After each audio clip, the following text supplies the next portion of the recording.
कि चित्रकूट सानिध्य प्रांत राजापुर है अति पावन। चित्रकूट प्रांत में राजापुर नाम के गांव में चित्रकूट सानिध्य प्रांत राजापुर है अति पावन।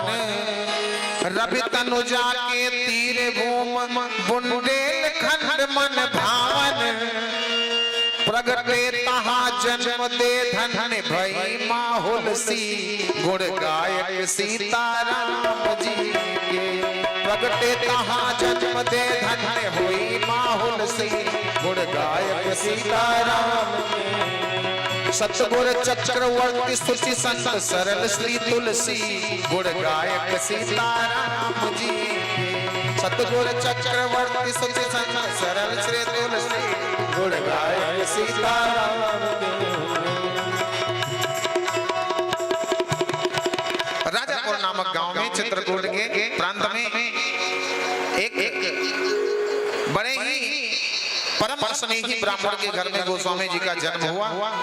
पिता का नाम श्री आत्माराम दुबे और माता जी का नाम श्री हुलसी। अच्छा, जब जन्मे तो गोस्वामी जी के मुख में 32 दांत थे और पुराने समय की परंपरा लोग अशुभ मानते थे कि अगर 32 दांत लेकर के कोई बालक जन्म ले तो माता पिता के लिए घाती होता है, इसलिए इसको रखना नहीं चाहिए। आप पधारे रंगे हुए श्री राम भक्ति के रंग में।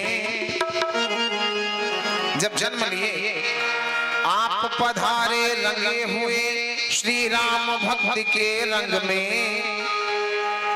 खुली आपकी बाड़ी पहली बार जन्म के संग में। जन्म लेते ही बोले राम, मुख में हुई मधुर धुन राम नाम मधुकर सी गुण गायक सीताराम जी के। मुख में गुण गायक सीताराम जी के। सतगुर चक्रवर्ती स्तुति संत सरल श्री तुलसी गुण गायक सीताराम जी के। 32 दांत मुख में और 32 दांतों को तो कुछ लोग देखने आए तो कहने लगे ठीक है, पर कुछ विधर्मी जो आए कहने लगे इस बालक को जल्दी से कहीं फेंक के आओ, नहीं तुम्हारे कुल का नाश कर देगा। अब माता हुलसी जिस बालक को उन्होंने जन्म दिया उसको कैसे फेंक दे? महात्माओं को दिखाने लगी, कोई तो कह दे कि ये बच्चा शुभ है। माँ कभी नहीं चाहती कि अपने बालक को फेंक दे, पर कुछ लोगों ने तो कहा सही है, बच्चा तो बच्चा होता है। पर कुछ विधर्मी महात्मा थे, वो आंख दिखाने लगे। आंख दिखाकर दुष्ट विधर्मी भक्त जनों को डांटे। आंख दिखाकर दुष्ट विधर्मी भक्त जनों को डांटे। किसके मुंह में जीभ जो मेरी बात आंख तर काटे। किसके मुंह में जीभ जो आकर बात हमारी काटे। प्रगटे दांत लिए 32 बची हलचल सी गुण गायक सीताराम जी के। चतुर चक्रवर्ती सोचे संत सरल श्री तुलसी गुण गायक सीताराम जी के। सतगुर चक्रवर्ती सोचे संत सरल श्री तुलसी गुण गायक सीताराम जी के। कुछ सीधे महात्माओं ने कहा कि देखो भैया, भले 32 दांतों पर बच्चा आपका है, आप भगवान का नाम लेकर के इसको पालो, सब भगवान भला करेंगे। परंतु कुछ विधर्मी आए कहने लगे नहीं हमारी बात बांट सकता है, इसको जल्दी से घर से अलग कर दो और किसी नदी में तैरा दो, नहीं तो कोई बचेगा नहीं समाज में, इस गांव में कोई नहीं बचेगा। अब माता हुलसी रोने लगी कि क्या करूं, इस बच्चे को ऐसे थोड़ा नदी में फेंक सकती हूँ।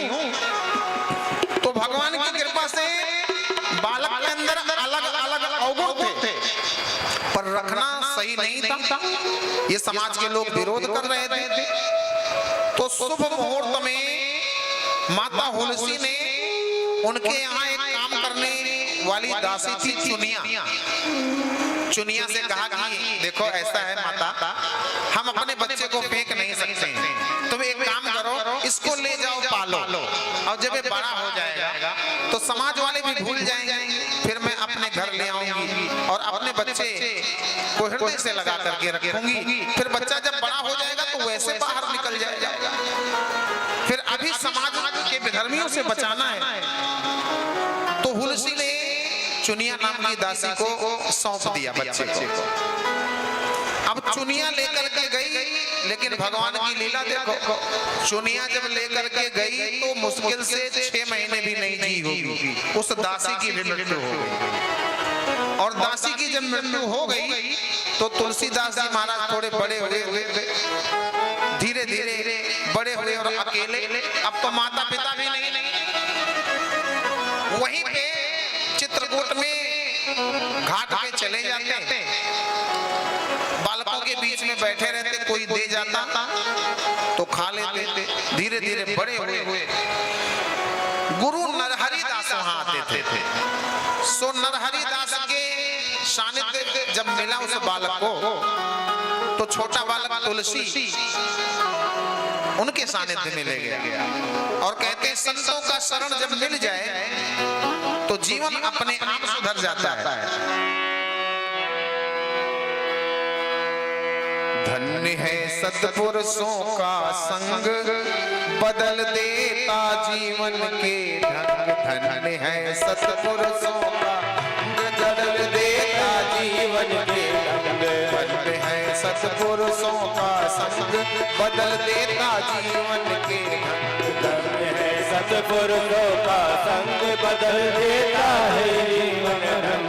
बदल देता जीवन के ढंग, बदल देता जीवन के ढंग। धन्य है सत्पुरुषों का संग, बदल देता जीवन के ढंग। धन्य है सत्पुरुषों का संग, बदल देता जीवन के ढंग। संत के शरण में लग गए और धीरे धीरे थोड़ी शिक्षा दीक्षा ली गोस्वामी जी ने। थोड़े बड़े हुए तो जब बड़े हो गए 16-17 साल के तो पिताजी के संपर्क में पुनः वापस आ गए अपने गांव राजापुर। और गांव में जब आए तो माता हुलसी बड़ी प्रसन्न हुई कि समाज के डर के मारे मैंने अपने बच्चे को भेज दिया था, आज 16-17 साल में वापस आया तो बड़ा उत्सव मनाया। और कहते हैं उत्सव मनाया, 2-4 दिन ही बीता था कि माता हुलसी की मृत्यु हो गई। अब देखिए लोग कलंक लगाते हैं, वो लगता भी चला गया। पिताजी की भी मृत्यु कुछ दिन बाद हो गई, माता पिता दोनों साथ। अब गोस्वामी जी अकेले। कुछ रिश्तेदार थे, उन्होंने कहा बच्चा अकेला हो गया तो कोई रोटी बनाने वाला होना चाहिए। अब हो गए 18 साल के, 19 साल के।